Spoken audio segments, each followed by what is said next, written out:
Now we're on the top of Daf Yomi Beis. Itmar, second line down from the top. Hayush Lishison. Now we're going to divide up the community of Israel into 3/3. The first third are Zavim, Ushlishasan, the second third are Tahorim, Ushlishasan, the third are Tmei Mesim. Amar Rabbi Moni Bar Patish, Osan Tmei Mesim, Enam Osim Loes Harishon Veloes Hasheni. The Tmei Mesim are excluded from both Pesach Rishon and Pesach Sheni. And the Gemara explains. But Rishon Lo Avdi, as far as the first Pesach is concerned, they're not in the majority. We don't have Rov Tmeim to generate a Pesach Haba B'Tumah, because Igdilu Zavim ala Tahorim. Because Zavim, since they're not included in the Pesach, even if the Pesach was Ba B'Tumah, now we take the Zavim and we add them to the Tahorim, right, to Lo Avdi, because Lo Avdi B'Tumah means that the Zavim are not part of this din of bringing the Korban Pesach B'Tumah.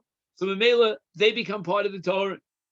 V'havile Tmei Mesim Mi'uta, U'Mi'uta Lo Avdi B'Rishon. So it's quite simple, says Ramani, to understand why in this case the Tmeim cannot be part of the Rishon, because if we calculate the numbers, and we've got, let's say, 67 and a third, whatever it is, and 2/3 of Tahorim, meaning anyone who's not bringing the Korban B'Tumah is called the Tar in this context. So even the Zavim, we're going to add 2 Shlishim. That means the Tmei Mesim are only a minority, and a minority in Tumah is not enough to be matir bringing a Korban B'Tumah. But what about B'Sheni Lo Avdi? And why don't the Tmeim have the option of bringing the Korban Pesach Sheni? And the answer, right? So Nitzarfu Zavim im Tmei Mesim to Lo Avdi B'Rishon, which means that we should integrate the Zavim with the Tmei Mesim to Lo Avdi B'Rishon. V'havalu Ruba, v'Ruba Lo Madchi LePesach Sheni. But let's see if we can decipher what the Gemara's logic is here.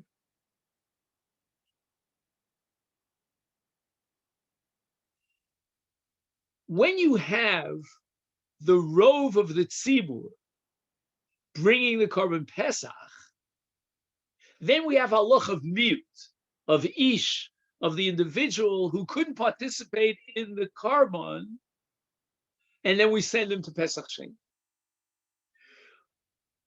But in this case, most of the tzibur are not participating in Pesach Rishon. Why? Because the Zavim can't participate in Pesach Rishon, neither can the Tmei Mesim, because as we said before, they are the mute. So when we add those two numbers together, you get 2/3 who are not participating in Pesach Rishon. In such a case, there's no Pesach Sheni. And that's called Ruba Lo Mitchi LePesach Sheni. In other words, you did not have a tzibur that was bringing Pesach Rishon, because on the contrary, the tzibur was not bringing Pesach Rishon. The tzibur is made up of a majority, in this case, 1/3 plus 1/3, the Tmei Mesim plus the Zavim. So if you don't have a tzibur that are bringing the Korban Pesach per Rishon, and at the end of the day, all you have is an amalgamation of Yechidim, that 1/3 of Tahorim, then there's no halacha Pesach Sheni, because Pesach Sheni means the tzibur brought the Pesach and you weren't able to be part of it. But here, in this case, the tzibur didn't bring the Korban. That's what I came up with. Okay, Rabbi, so we're now up to the Mishnah on Daf Yomi Pesachim. All right. Now, from here, for a while, you have to really buckle your belts here, because we're going to be learning a lot about Tumah V'Tara. The Mishnah says, we'll start with the Reisha of the Mishnah. This Mishnah can be easily divided into two parts. Is Pesach, a Pesach shenizrak domo. Everything was done kedasu kedin. There was shchita, there was everything, and zrika. We had no reason to suspect that there was tumah here. V'yakach noda shu tameh. After the zrika, we're ready to pack our bags and celebrate the Korban Pesach. Now we find out the korban itself is tameh. It's at tzitz meratz. And the Gemara is going to discuss what happens if they knew before the zrika that the korban was tameh. Does the tzitz have the power to be meratz? But ritzui tzitz is clearly applicable in this case, where they only found out that the korban was tameh after the zrika. Okay, now we're up to the sefer. In the Reisha, we spoke about the fact that the korban itself contracted tumah. We didn't know about it until after the zrika. What happens if the bailim contracted tumah? Is there also a parallel din of tzitz marata? Nitma aguf. And Rashi says it was bemes. So already before the zrika, the bailim were tmei mes. In that case, ein hatzitz marat. There's no ritzui tzitz on tumas habaylim. And therefore, he's going to have to go bring his Pesach on the 14th of Iyar.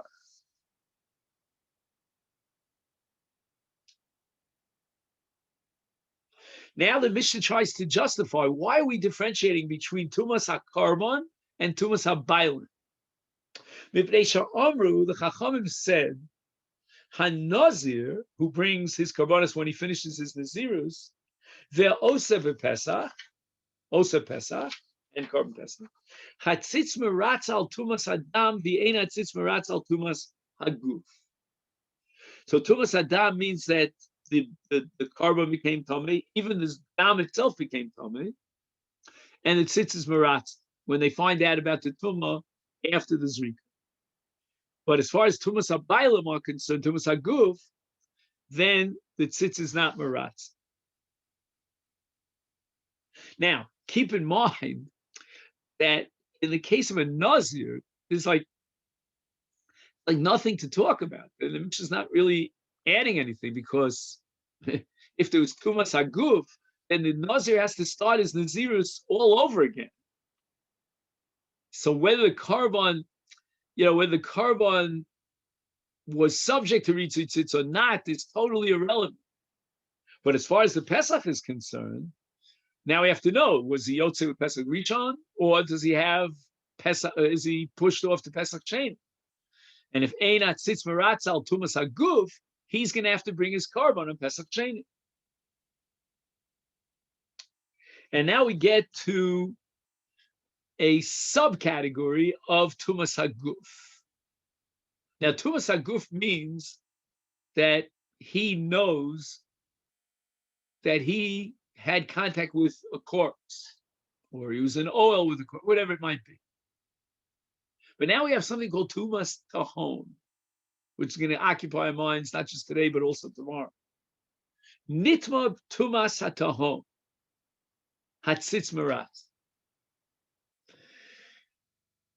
Tumas Tahom means that no one possibly could have known about it. Tahom is something that's deep down below the ground.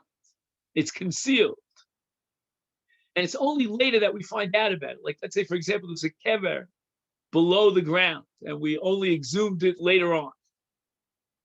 So what's the status of the person who was on top of this kever, but nobody in the world knew about this kever? That's called Tumas Tahom. So you and I would have said, well, now he finds out, lo and behold, that yesterday he was sitting on top of a kever. And Lemafreya, we know he was tummy as of yesterday. That's when he had contact with the dead. No. We'll soon see later, it's Allah Moshe Sinai. That's called Tumas Tahom. And the korban that was brought after the Zrika, by this person, let's assume the Bailan, the owner of the carbon, who is Tamei Tumas Tahom, the carbon is kosher. It sits as marat. Again, there's no logic or rhyme to this because we know he was tummy at the time of the Zrika. That's when he sat on top of the kever. But since it was unknown to anyone in the world that there was a kever there, it has a special status called tumas tahom. And the carbon is kosher that sits as marat. We're up to the Gemara now. Taima, now the Gemara wants to analyze. The Mishnah says that the reason why the tzitzis marat's in the Reisha, when we find out that the basar carbon became tummy, the dam became tummy, and we only know about it after the Zrika, that's when we were notified. It's the Nizrak v'yachkach noda. Well, the implication is noda v'yachkach Nizrak lo meratze. There is no ritzui if the Kohen knew about the tumas hadam or the tumas habasar of the carbon before he went ahead and did the Zrika. Then he cannot avail himself of ritzui tzitz. Uraminu, I'm going to ask a kasha on the Mishnah from a brisa. Alma tzitz meratze. Al adam ve'al basar ve'al chelev shenitma bein b'shogeg bein b'mezid. Underline the word b'mezid. Bein ba'onis bein b'ratzon bein b'yachid bein b'tzibur. Now, what does that mean b'mezid? It sounds like it means that the Zrikas Adam was b'mezid, meaning that the Kohen was absolutely deliberate and he was aware of the fact that there was tumah, and yet state in brisa it says tzitz meratza. So you see that this ritzit tzitz, even if the Kohen knew about the tumah at the time of the Zrika, that's against our Mishnah.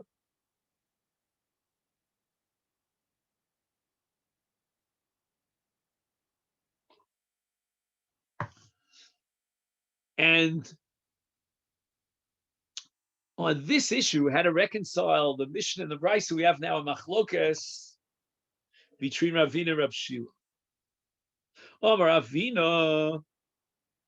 Ravina says that this Brisa has nothing to do with Zrika Saddam. Has to do with a whole nothing to the din. Tum also, Bein B'Shogeg u Bein B'Mezid Hurtza.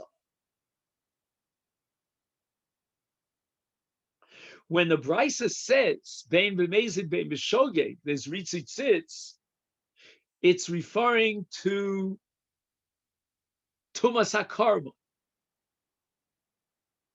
That's what it means, Bein B'Mezid Bein B'Shogeg. Now, again, it's hard for me to imagine why a person would be such a bad person that he would take a carbon and be metame deliberately. That I can't figure out. But we have to deal with every possibility. So we're dealing with a scenario, says Ravina in the Brisa, in which a person deliberately was metame the carbon. And that's called b'mezid. And nevertheless, the tzitz is marat. But if you'll ask me a different question, what happens if the avodas hakarbon, like for example, the zrika, was done with mazid, meaning knowing deliberately that the carbon is tameh, then says Ravina, that's what it says in our Mishnah. If he knew before the zrika, no deal, no go. The carbon is possible. And that's called b'shogeg zrikaso, b'shogeg hurtza b'mezid lo hurtza. If you talk about zrika and you talk about the maisa hakrava, the carbon, then the ritzi tzitz is dependent upon shogeg, limited to shogeg, but not a case of mason. And therefore, the Mishnah says that there'll be ritzi tzitz in the case where the carbon was nitma only if they find out about it after the zrika. But enochinami, if they found out about it before the zrika and the Kohen went and he was zorik to dam, knowing full well that the carbon is tameh, the carbon is pos. Rav Shila Amar, just the opposite.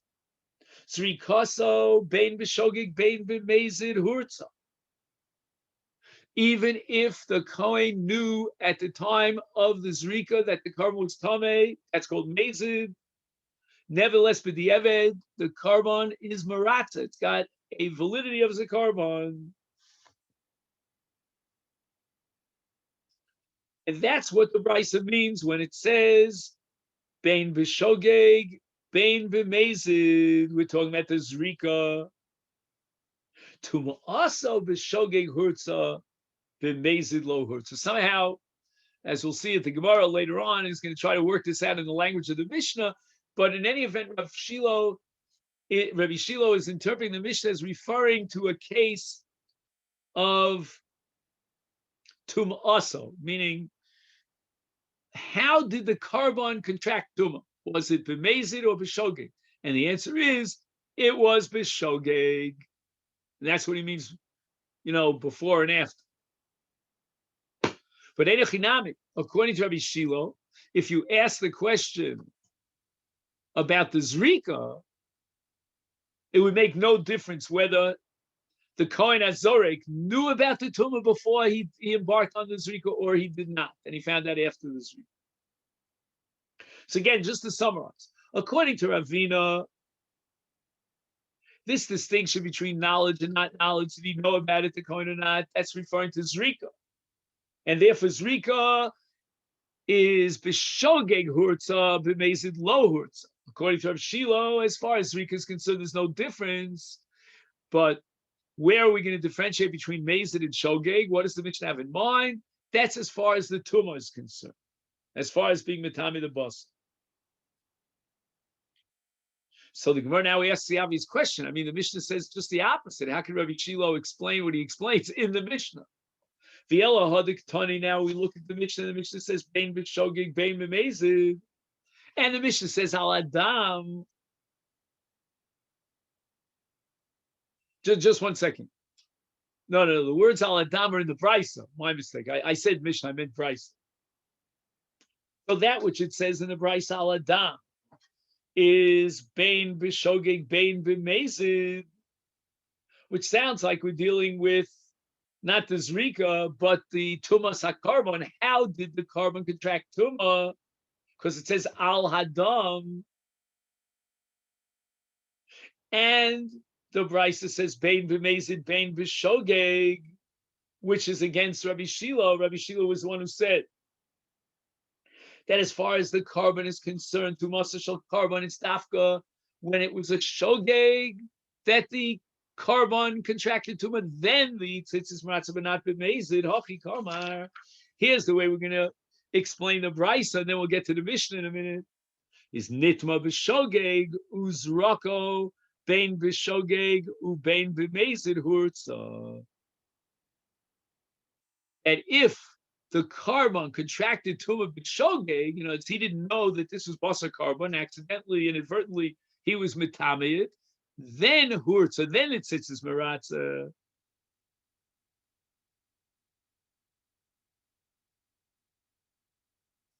Zrako. So again, I'm not sure. Sometimes I'm not sure what I said. I have to play it back. But what I meant to say was, if we can, is the following: that as far as tumas carbon is concerned, Rabbi Shilo says it depends upon mezid and shogeg. In zrika, Rabbi Shilo against Ravina holds that it's irrelevant whether it was mezid or shogeg. So when the brisa says bein b'mezid, bein b'shogeg, it's referring to zrika, even though again the lashon of the brisa is al adam, which sounds like we're talking about the tumas dam.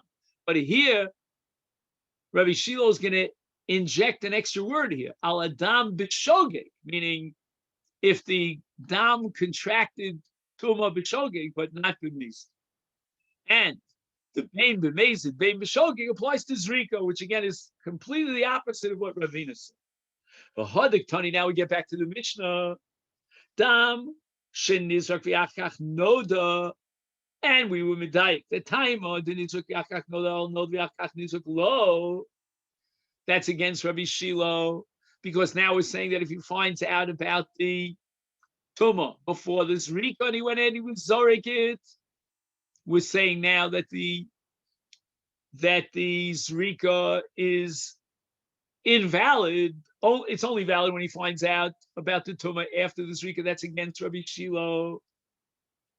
So he answers, Hu adin afilu nodeh v'achach nizrak. Even if the Kohen was aware of the fact that it was tameh at the time of his zrika and he went ahead and he embarked on the zrika, nevertheless we have Ritzitzitz.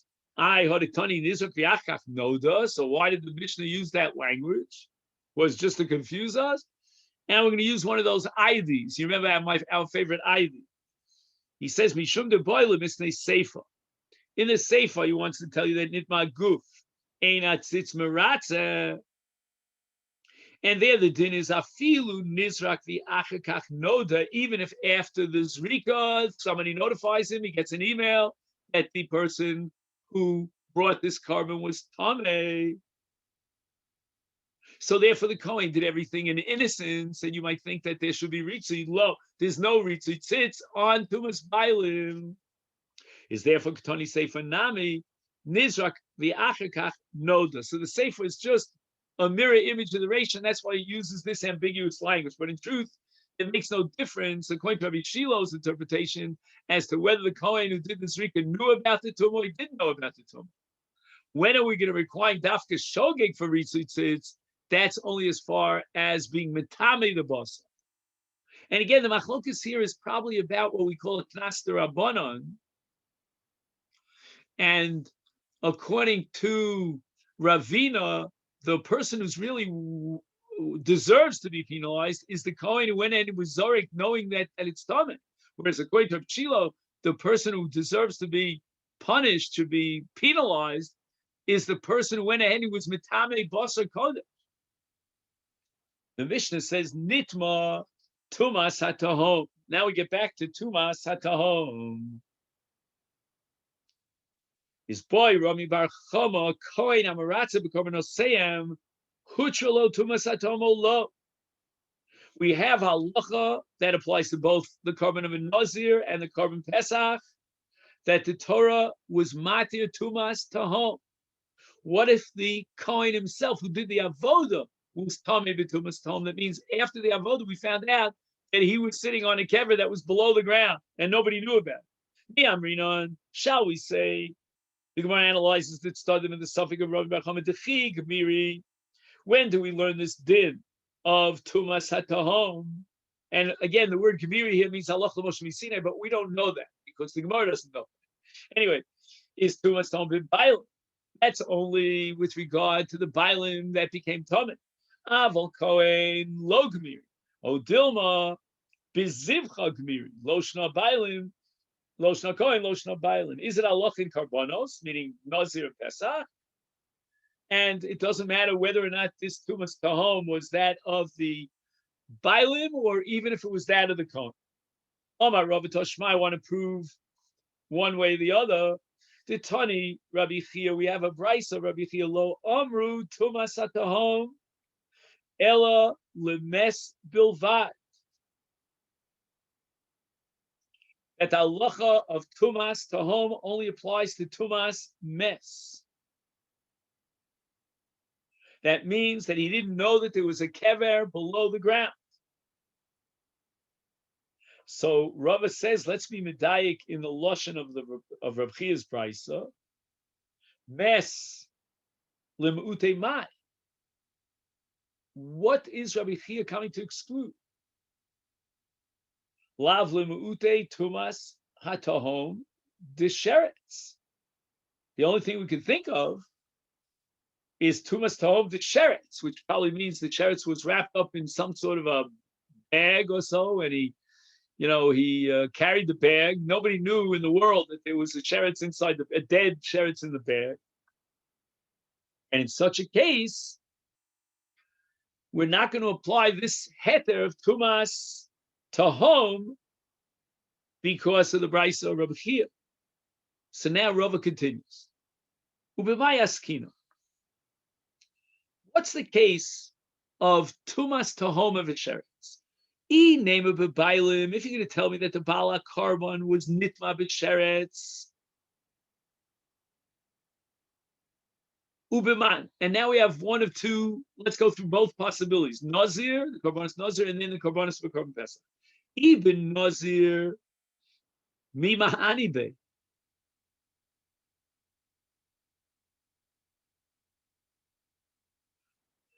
What do you mean Nazir? And he was metame tumas sheretz. What relationship is there between a Nazir and tumas sheretz?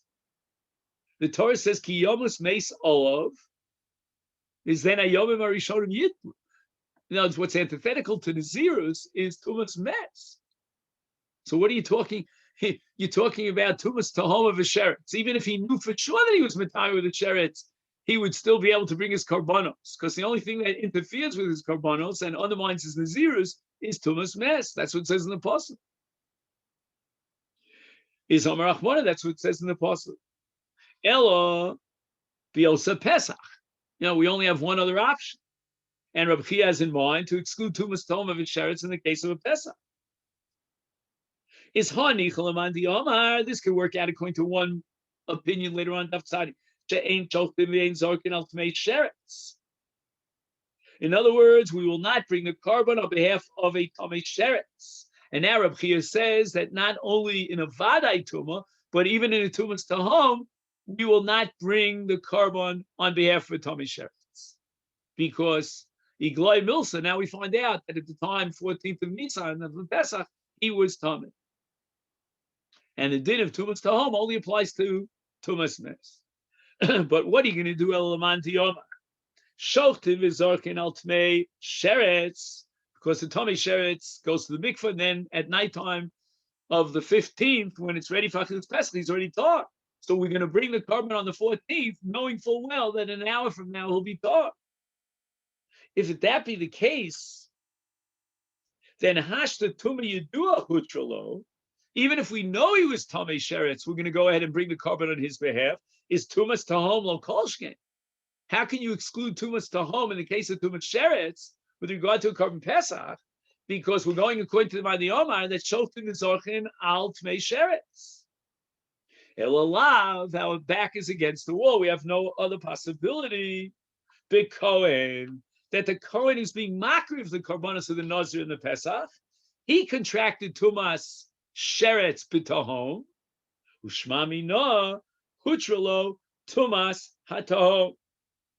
We see clearly that as far as the Kohen is concerned, the halacha of hutra tumas tahom, slow hutra bo tumas tahom b'sheretz al meshmami no. Right.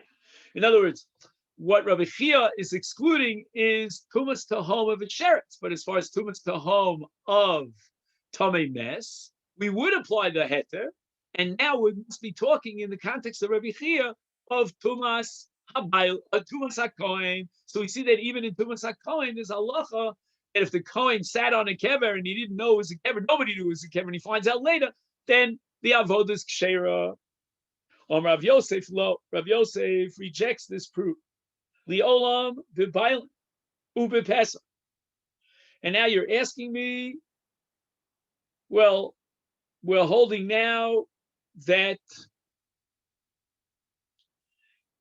shoftim v'zarkin es ha'pesach al tamei sheretz. So what are you excluding over here? L'm'ute tumas tahom deziva. You thought that Rabbi Chia, when he excludes anything but Tumas Mes, he had in mind Tumas Sheretz. No, he had in mind Tumas Ziva.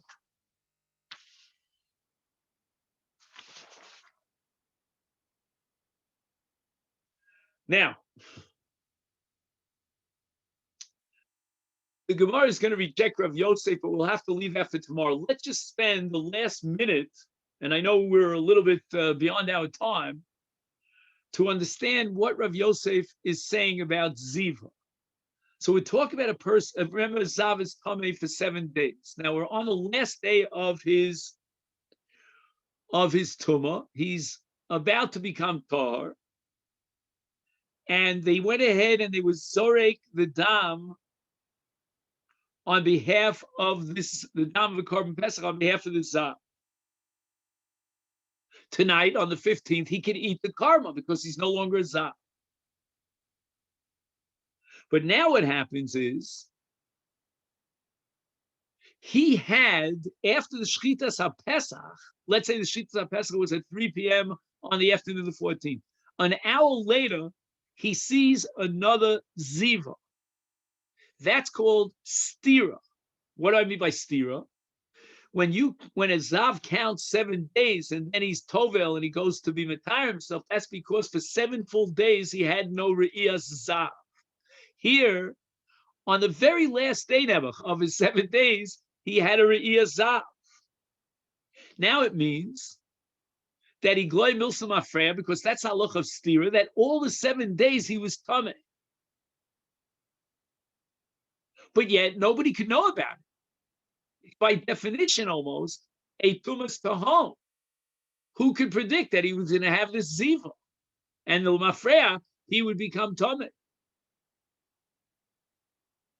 Comes along Reb Chia, according to Reb Yosef's interpretation, and he says that that there's no ritzitzit. The halach of tumas tahom only applies to tumas mes, and it doesn't apply to tumas ziva. And even though there was no way, no how that anyone in the world could know that he was tamei tumas zav at the time that they were shochet to Pesach on his behalf, they had every reason to believe that this is just the end of his Zayin Yemei Tara and Zayin Nikiyim, and now after nightfall he's going to eat the Pesach B'Tara. So it's a real case of Tumas Tahom. Nevertheless, he saw the Riyah, and he soser his 7 days. He was Tameh at the time of the Korban Pesach, and he will not eat from the Korban Pesach, because this halacha of Tumas Tahom only applies to Tumas Mes and not to Tumas Ziva. And the Gemara now is going to raise a question on Rabbi Yosef, Tumas Tahom de Ziva lo Meratzav Sanya, and now we're going to quote the Shita of Rabbi Yosef. And from the Shita Rabbi Yosef, we're going to prove that the tzitz is Meratza on Tumas Ziva. And that Amir Hashem will cover tomorrow. So if you have any time today, just look a little bit ahead in the Gemara. I don't want to keep you now, but see if you can fill that in on your own so you understand where Rabbi Yossi comes into the picture. That'll be easier for us tomorrow to build Daf Pei Aleph on Rabbi Yossi.